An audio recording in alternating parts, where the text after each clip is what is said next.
Hello student, बघा आपण बघितलं काय की कशा प्रकारे एखादा ऑर्गॅनिझम त्या एक्सटर्नल एन्व्हायरमेंट सोबत किंवा अबायोटिक फॅक्टर सोबत रिस्पॉन्स करत असतो. त्या रिस्पॉन्सच्या अगेन्स्ट त्याची जी काही ऍक्टिव्हिटी असणार आहे, त्याचे काही इंटरनल चेंज असणार आहे, इंटरनल चेंजेस कशाचे according to the external environment. आपण याला इंटरनल लेवल, ठीक आहे, याला एन्व्हायरमेंटला ऑर मध्ये आपण म्हणू शकतो लेवल म्हणू शकतो. देन एक्सटर्नल लेवल म्हणजेच जी काही लेवल चेंज होणार आहे त्या एक्सटर्नल फॅक्टर्सची, त्या एक्सटर्नल लेवल्सच्या नंतरच किंवा त्याच्या आधारित किंवा त्या गोष्टीच्या रिस्पॉन्सिबल मुळे किंवा त्या इफेक्टमुळे कसा एखादा ऑर्गॅनिझम त्याचे इंटरनल एन्व्हायरमेंट चेंज करत असतो. म्हणजेच बघा, ह्या सगळ्या गोष्टीला डिस्क्राईब करण्यासाठी आपण म्हणलो काय की मेजर वर्ड्स आपण इथे इंडिकेट केले, जसं की रेग्युलेटर्स आणि कन्फॉर्मर्स. पण ह्या सगळ्या गोष्टीचा जो काही एक छोटासा बेस येतो, आपण म्हणू काय की ह्या सगळ्या गोष्टी आपण इंडिकेट करू शकतो, जसं की होमिओस्टॅसिस, ठीक आहे, जसं की thermoregulation, then osmoregulation, then course of evolution. जसं आपण अगोदर लेक्चर मध्ये बोललो काय की जसं एक्सटर्नल एन्व्हायरमेंट चेंज होत जाईल, मग आपण एक्झाम्पल घेतो अंटार्क्टिका त्या एरियाचं हॅबिटॅटचं. देन आपण एक्झाम्पल घेतो काय एखाद्या डेझर्टचं किंवा एखाद्या फॉरेस्ट लँडचं. आपण म्हणतो काय की according to environment, according to ecosystem different काय असतात, व्हरायटी असतात, डिफरंट बायोडायव्हर्सिटी आपण तिथे बघायला मिळते अकॉर्डिंग टू किंवा कशाच्या अगेन्स्ट आपले ह्या जे काय आपण म्हणतो मेजर अबेटिक फॅक्टर त्याच्या अगेन्स्ट किंवा याच्या इफेक्टमुळेच आपल्याला काय बघायला मिळतात, डायव्हर्सिटी बघायला मिळते. त्याच कंडिशनवरती किंवा त्याच बेसिसवरती आपण म्हणतो काय की इंटरनल एन्व्हायरमेंट. जर का होमिओस्टॅसिसचा मिनिंग बघितला तर जे काही ऑर्गॅनिझम्स असतात ते ऑर्गॅनिझम खूप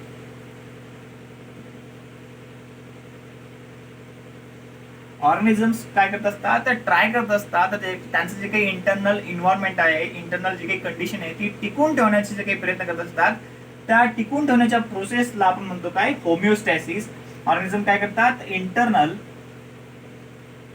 एन्व्हायरमेंट किंवा इंटरनल कंडिशन टिकून ठेवण्याची जी काही त्यांची मेंटेन करण्याची जी काही प्रोसेस असते, त्या प्रोसेसला आपण काय म्हणतो, होमिओस्टॅसिस.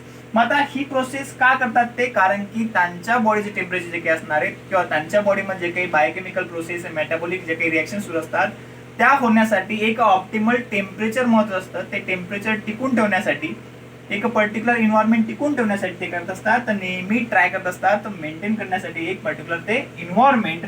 त्या प्रोसेसला आपण काय म्हणतोय, होमिओस्टॅसिस. देन आपण एक वर्ड यूज केला तर काय की जर का टेम्परेचर हाय झालं, टेम्परेचर लो झालं, तर एखादा पर्सन कसं आर्टिफिशियली टेम्परेचर कन्वर्ट करू शकतो बाय एसी, बाय कूलर, म्हणजे काय एअर कंडिशनर वापरून सुद्धा, ठीक आहे, देन कूलर वापरून सुद्धा. ज्यावेळेस टेम्परेचर हाय असेल त्यावेळेस त्याला कमी करण्यासाठी, का कारण की जर टेम्परेचर कमी झालं तर आपोआप त्याच्या बॉडीमध्ये जे काही रिएक्शन्स आहेत किंवा जे काही होमिओस्टॅसिस आहे ते कशी राहील, मेंटेन राहील. जर का लो झालं तर त्याला अगेन वाढवण्यासाठी सुद्धा काय करू शकतो, तो एक प्रकारची एक्सरसाइज करू शकतो किंवा आपली बॉडी एक्सरसाइज करत असते. देन टेम्परेचर सुद्धा काय होत असतं, मेंटेन, म्हणजेच इंटरनल एन्व्हायरमेंट किंवा इंटरनल कंडिशन त्या पर्सन जी काय होत असते, मेंटेन राहत असते. देन ह्या सगळ्या गोष्टी अगेन त्याला आपण इंडिकेट करू ह्या टेम्परेचरसाठी, that is a thermo regulation. Thermo regulation means what, regulation of temperature. Regulation of temperature म्हणजेच जे काही एन्व्हायरमेंटचं टेम्परेचर आहे ते दोन वेगळ्या प्रकारे सुद्धा काय होत असतं, रेग्युलेट होत असतं, जसं की आर्टिफिशियली सुद्धा आणि नॅचरली सुद्धा. नॅचरली सुद्धा आपण कसं सांगू शकतो काय काय की बाय सीझन, बाय सीझन म्हणजेच आपण सांगतो काय की जर का विंटर सीझन असेल तर तो विंटर सीझन नेहमी कडून असतो कशामध्ये, समर सीझन मध्ये. देन समर सीझन कडून कशामध्ये, रेनी सीझन मध्ये. अकॉर्डिंग टू सीझन काय होत असतं, ऑटोमॅटिक किंवा नॅचरली टेम्परेचरचं रेग्युलेशन होत असतं. पण हे रेग्युलेशन डिपेंड करतं आता सीझन वरती. आणि दुसरी जी काही गोष्ट आपण म्हणतो आर्टिफिशियली, म्हणजेच एअर कंडिशनर लावून किंवा कूलर, डेझर्ट कूलर लावून सुद्धा आपण काय करू शकतो, त्या एक्सटर्नल कंडिशनला चेंज करू शकतो. कशासाठी, फक्त जे काही इंटरनल एन्व्हायरमेंट असणार आहे, इंटरनल कंडिशन असणार आहे ती टिकून ठेवण्यासाठी. देन नेक्स्ट येतो दॅट इज ऑस्मो रेग्युलेशन. जर का एक्सटर्नल अबायोटिक फॅक्टर कमी जास्त होत राहिले तर ह्याच गोष्टी रिस्पॉन्सिबल असतात किंवा ह्याच गोष्टी खूप जास्त इफेक्ट पडू शकतात एखाद्या ऑर्गॅनिझमवरती, मग तो प्लांट असेल किंवा ॲनिमल असेल. बघा आपण बऱ्याच वेळेस इव्हॅपोरेशन पाहत असतो, एखाद्या पाण्याचं इव्हॅपोरेशन कसं होतं, ठीक आहे, किंवा एखाद्या प्लांट मध्ये रेस्पिरेशनची प्रोसेस होती किंवा ट्रान्सपिरेशनची प्रोसेस होती, तर ह्या प्रोसेस कशामुळे रिस्पॉन्सिबल असतात, due to the external condition किंवा अबायोटिक फॅक्टर. सेम कंडिशन आपल्यामध्ये सुद्धा होत असते. जर का टेम्परेचर हाय झालं तर आपल्या बॉडीमधून स्वेट बाहेर येऊन सुद्धा त्याचं काय होत असतं, वॉटरचं पूर्ण इव्हॅपोरेशन होईल किंवा वॉटर लॉस होईल. म्हणजेच जे काही इंटरनल इन्व्हायरमेंट आहे त्या इंटरनल इन्व्हायरमेंटमध्ये जे काही ऑस्मोटिक पोटेन्शियल असणार किंवा एक ऑस्मोटिक कंडिशन असणार आहे, means water loss salt condition जी काही असणार आहे त्याला म्हणतो आपण काय, ऑस्मोटिक कंडिशन. या ऑस्मोटिक कंडिशनला सुद्धा रेग्युलेट करण्यासाठी खूप महत्त्वाचा रोल असतो ह्या अबायोटिक फॅक्टर्सचा. जर का आपण म्हणतो काय की एखाद्या प्रोसेससाठी आपल्याला वॉटर कंडिशन खूप महत्त्वाची आहे, आपल्या बॉडीमध्ये वॉटर लेवल खूप गरजेची असते एखादी प्रोसेस होण्यासाठी, ठीक आहे. किंवा जर का आपल्याला देन आपण जाऊ शकतो एखाद्या काय प्लांट सिस्टीम मध्ये काय की जर का प्लांटला फूड बनवायचं असेल, ठीक आहे, तर त्याला लाईट सुद्धा काय असतो, इम्पॉर्टंट असतो. सेम कंडिशन सुद्धा आपण घेऊ शकतो काय की जर का त्याच्या बॉडीमध्ये एक ऑप्टिमम कंडिशन नसेल एखाद्या कोणत्याही फॅक्टरची किंवा एखाद्या ऑर्गॅनिझम मध्ये, आपण म्हणतो काय की वॉटर कमी असेल किंवा त्या एक्सटर्नल कंडिशन मध्ये टेम्परेचर हाय असेल किंवा लो असेल, तर तीच गोष्ट खूप जास्त प्रमाणात इफेक्ट करू शकते त्या ऑर्गॅनिझम वरती. म्हणून त्या ऑस्मो रेग्युलेशन थ्रू ते काय करू शकतो, ऑर्गॅनिझम त्याच्या बॉडीमध्ये ती कंडिशन निर्माण करू शकतो against the abiotic factors effect. Means what, एक प्रकारचा रिस्पॉन्स देत असतो त्या अबायोटिक फॅक्टरला. देन बघा कोर्स ऑफ इव्होल्युशन, ह्या सगळ्या गोष्टी आपण सांगतोय वेगळी कन्सेप्ट आहे किंवा एक वेगळा वर्ड आहे. आतापर्यंत जे काही सगळ्या गोष्टी सांगतोय आपण एखाद्या इकोसिस्टीम विषयी किंवा वेगळ्या इकोसिस्टीम विषयी, तर मग त्या ठिकाणी जे काही चेंजेस होत आहेत, तर काही गोष्टी किंवा काही ऑर्गॅनिझम चेंज करू शकतात. काही ऑर्गॅनिझम काय आहेत, एक स्टेबल कंडिशनला आहेत, काही ऑर्गॅनिझम चेंज सुद्धा करतात आणि परत एका स्टेबल कंडिशनला येत आहेत. तर हे जे काही बदल आहेत, तर हे बदल कंटिन्यू कन्वर्ट का होत नाही एका वेगळ्या टर्म मध्ये, दॅट इज कन्फॉर्मर्स मध्ये, हे सांगण्यासाठीच आपण त्या ठिकाणी एक वर्ड यूज करतो, that is course of evolution. बघा तुम्हाला वाटत असेल काय की आपण सगळ्या गोष्टी डिस्क्राईब करतोय, कारण की डिस्क्राईब करण्या अगोदर ह्या गोष्टी जो काही बेस आहे तो सांगणं गरजेचं आहे, म्हणून आपण ह्या सगळ्या गोष्टी काय करतोय, डिस्क्राईब करतोय. बघा कोर्स ऑफ इव्होल्युशन म्हणजेच ज्या वेळेस इव्होल्युशन प्रोसेस सुरू असते किंवा आता होत आहे, ठीक आहे, किंवा होत आलेली आहे, ह्या गोष्टीचं जे काही आपण कन्सेप्ट सांगणार आहोत, तर ती त्या कन्सेप्ट मध्ये किंवा ह्या पॉइंट मध्ये आपण दोन वेगळे वर्ड यूज करणार आहोत. तर फर्स्ट इज अक्लमटायझेशन,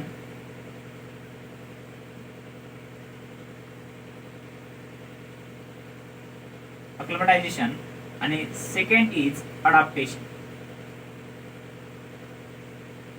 बघा ज्यावेळेस आपण इव्होल्युशनची गोष्ट करतो त्यावेळेस आपल्याला हे दोन वर्ड खूप महत्वाचे असतात, तर समजून घेणं. अक्लमटायझेशनचा जो काही अर्थ होतो तो अर्थ होतो की शॉर्ट पिरियड, ठीक आहे, म्हणजे जे काही बदल होणार आहे अकॉर्डिंग टू इन्व्हायरमेंट, तो जर का शॉर्ट पिरियड पर्यंतच जर का होत असेल तर त्याला म्हणणार आपण काय, अक्लमटायझेशन. म्हणजेच मला आपल्या या सिटीमधून जर का दुसऱ्या सिटीमध्ये जायचं असेल ड्यू टू द सीझन, ठीक आहे, तर हा चेंज फक्त कसा असणार आहे, एक शॉर्ट पिरियड साठी असणार आहे. मी त्या सीझन मधून दुसऱ्या सीझन मध्ये जाईल, समजा की दुसऱ्या कंडिशन मध्ये जाईल, आणि परत जर का इकडची कंडिशन नॉर्मल झाली तर परत मी काय परत येईल, वापस येईल या आपल्या सिटीमध्ये. तर या शॉर्ट पिरियडला आपण म्हणणार काय, अक्लमटायझेशन. किंवा मला जर का या इन्व्हायरमेंट मध्ये तसंच थांबायचं असेल तर मी त्या इन्व्हायरमेंटच्या अगेन्स्ट एखादी ऍक्टिव्हिटी करेल. जर का विंटर सीझन असेल तर मी जास्त कॉटनचे वगैरे कपडे घालेल, समजा किंवा म्हणून काय की एक वुलनचे वगैरे कपडे घालेल. म्हणजेच ती जी काही गोष्ट आहे ती मला इफेक्ट करणार नाही किंवा त्याचा मला कोणत्याच प्रकारचा परिणाम होणार नाही. ज्यावेळेस सीझन चेंज होईल किंवा ती कंडिशन थोडी चेंज होईल तर मी कपडे काय करेल, दुसरे चेंज करेल किंवा दुसरे वेगवेगळे कपडे घालेल. म्हणजेच त्या टेम्परेचरच्या रिलेटेड किंवा त्या इन्व्हायरमेंटच्या रिलेटेड माझ्यामध्ये मी काय करतोय, बदल करतोय. तो एक शॉर्ट बदल आहे किंवा शॉर्ट पिरियड ऑफ टाइम साठी मी स्वतःला चेंज करतोय. म्हणजेच माझ्यामध्ये काय होतंय, अक्लमटायझेशन होतंय.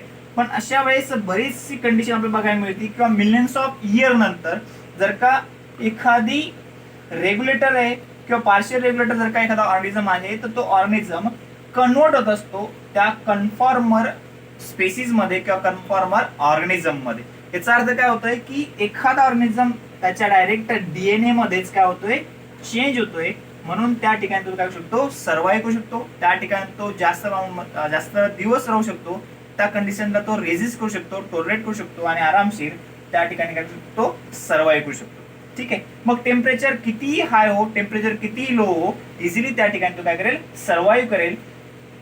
देन बघा आपल्याला आता मेन पॉईंट द्यायचे, आपल्या दोन पॉईंट होते, इज रेग्युलेटर्स कशाला म्हणायचं आणि कन्फॉर्मर्स कशाला म्हणायचं.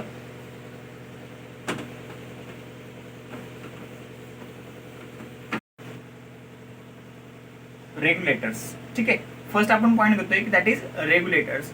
बघा मी एक एक्झाम्पल देईल तुम्हाला त्या एक्स बॉयचं की जो तो टेम्परेचर काय करतोय मेंटेन करून ठेवण्याचा प्रयत्न करतोय by air conditioner, by showering, by exercise. ठीक आहे, ही जी काही कंडिशन आहे ही कंडिशन आपण त्याला म्हणू काय की रेग्युलेट करणारी कंडिशन आहे किंवा तो त्याच्या बॉडीचे टेम्परेचर इझिली रेग्युलेट करू शकतो.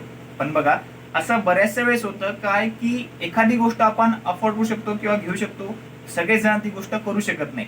ठीक आहे, जर का मी म्हणतोय माझ्या रूम मध्ये जर का एसी आहे तर माझ्याजवळ ती कंडिशन तशा प्रमाणची किंवा म्हणतो जी काही इकॉनॉमिक कंडिशन ती प्रॉपर आहे म्हणून मी ती गोष्ट करू शकतो. पण असे बरेचसे अदर जे काही फ्रेंड्स असणार आहेत तर ते काय करू शकणार नाही, ती कंडिशन अप्लाय करू शकणार नाही त्यांच्या स्वतःच्या घरामध्ये. ठीक आहे, म्हणजेच आपण काय सांगणार काय की जर का इंटरनल इन्व्हायरमेंट टिकून ठेवायचं असेल तर एक्सटर्नल कंडिशनच्या अगेन्स्ट आपल्याला काय करावं लागेल, थोडीफार तरी एनर्जी लॉस करावी लागेल. ती एनर्जी आपण नेहमी लॉस करत असतो. ठीक आहे, जर का आपण कन्सिडर केली एखादी इकोसिस्टीम तर या इकोसिस्टीम मध्ये फक्त 1% किंवा 10% असे ऑर्गॅनिझम आहेत की ते काय आहेत रेग्युलेटर्स आहेत. बाकीचे जे काही 90 to 99% जे काही ॲनिमल्स असतात किंवा ऑर्गॅनिझम्स असतात ते कोणते असतात तर कन्फॉर्मर्स असतात. तर जसं एक्सटर्नल एन्व्हायरमेंट चेंज होईल तसं त्यांच्यामध्ये बॉडीमध्ये काय असतो चेंज होत असतो. ठीक आहे, पण जे काही रेग्युलेटर्स ऑर्गॅनिझम्स असतात ते organisms they regulate their body temperature किंवा बॉडी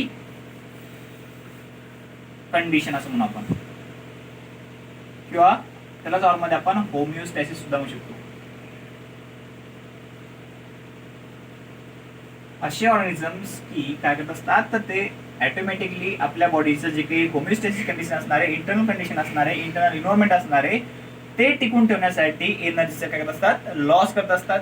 ठीक आहे, बाय नॅचरली असो किंवा बाय आर्टिफिशियल असो, त्या ठिकाणी ते इन्व्हायरमेंट कसंही असो, एक्सटर्नल इन्व्हायरमेंट कितीही हाय लेवलला जाऊ किंवा कितीही लो लेवलला जावो, ते त्यांच्या बॉडीचे जे काही इंटरनल इन्व्हायरमेंट असेल किंवा होमिओस्टॅसिस असेल ते काय करतात टिकून ठेवतात बाय टू प्रोसेस. बघा बाय टू प्रोसेस म्हणजे आता आपण काय केला डिस्क्राईब केला. First process is thermo regulation, आणि सेकंड प्रोसेस कोणती बोलू आपण की ऑस्मोटिक रेग्युलेशन, किंवा आपण याला ऑर मध्ये काय शकतो osmo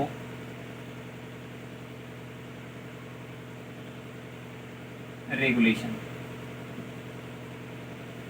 thermo regulation and osmotic और ऑस्मो रेग्युलेशन. या दोन प्रोसेसद्वारे इझिली ते ऑर्गॅनिझम्स काय करतात त्या ठिकाणी सर्वाइव्ह करण्यासाठी खूप त्यांची एनर्जी लॉस करत असतात. सगळेच ऑर्गॅनिझम एनर्जी लॉस करू शकत नाहीत. मग आता जे काही रेग्युलेटर्स असणार आहेत मग ते प्लांट असो किंवा ॲनिमल्स असो इझिली त्या ठिकाणी करत असतात स्वतःचं बॉडी टेम्परेचर टिकून ठेवत असतात against the external environment. Then आपण अजून या रेग्युलेटर्स मध्ये सांगू शकतो काय की परत आपण त्या एक्स बॉयचं टेम्परेचर किंवा आपण आपल्या ह्युमन बिंगचं टेम्परेचर एक्झाम्पल देऊ. ह्युमन बिंग्स ठीक आहे की त्यांचं जे काही ऑप्टिमल टेम्परेचर असणार आहे ते असतं 37 डिग्री सेल्सिअस. काय असतं 37 डिग्री सेल्सिअस. बघा आपण कोणत्याही एक्सटर्नल इन्व्हायरमेंट मध्ये किंवा कोणत्याही सीझन मध्ये आपण आपल्या बॉडीचं टेम्परेचर काय करतो नेहमी मेंटेन करण्याचा प्रयत्न करतो. मग बाय फिजियोलॉजिकल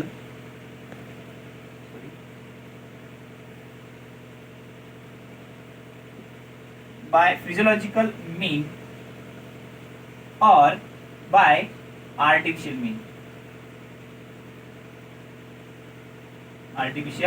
मीन किंवा अगेन याला आपण ऑर मध्ये सांगू शकतो काय की बाय नॅचरल मीन. ठीक आहे, जर का एखादा ह्युमन बिंग त्याच्या बॉडी टेम्परेचर मेंटेन करून ठेवत असेल means what internal condition maintain करून ठेवू शकत असेल त्याच्या मागे कारण काय by physiological mean, by artificial mean किंवा बाय नॅचरल मीन. म्हणजेच एक्सटर्नल कंडिशन किती चेंज होऊ देत त्या कंडिशनच्या अगेन्स्ट रिस्पॉन्स देण्याचं काम आपण काय करत असतो. म्हणजेच आपल्या बॉडी टेम्परेचर टिकून ठेवण्याचा प्रयत्न करत असतो. म्हणजे तुम्हाला मी अगोदर सुद्धा एक्झाम्पल दिलं काय की मग सीझन कोणताही असो, सीझन जर का समर सीझन असेल ठीक आहे समर सीझन मध्ये आपण एक्झाम्पल देऊ शकतो काय की जर का एखादा ए पर्सन आहे, तो ए पर्सन डेलीहून ट्रॅव्हल करून जाईल दुसऱ्या एखाद्या ठिकाणी, जसं की आपण म्हणून शिमला वगैरे. ठीक आहे, सिग्नलला काय होतोय की त्या टेम्परेचरच्या अगेन्स्ट तो ऍक्टिव्हिटी काय करतोय, म्हणजे एक प्रकारचा काय हा रिस्पॉन्स आहे. म्हणजेच हा ए पर्सन ट्रॅव्हल करून तो काय करतोय, त्या एक्सटर्नल कंडिशनच्या अगेन्स्ट ऍक्टिव्हिटी करतोय, त्याला रिस्पॉन्स देतोय. ठीक आहे, म्हणून आपण काय म्हणतो की बाय फिजिओलॉजिकल मीन किंवा नॅचरल मीन किंवा आर्टिफिशियल मीन द्वारे त्या स्वतःच्या बॉडीचं टेम्परेचर टिकून ठेवण्यासाठी करत असतो, तो धडपड करत असतो. ठीक आहे, देन आपण जो की आपला सेकंड पॉइंट आहे दॅट इज कन्फॉर्मर्स. आपल्या नेक्स्ट लेक्चर मध्ये बघू. थँक्यू.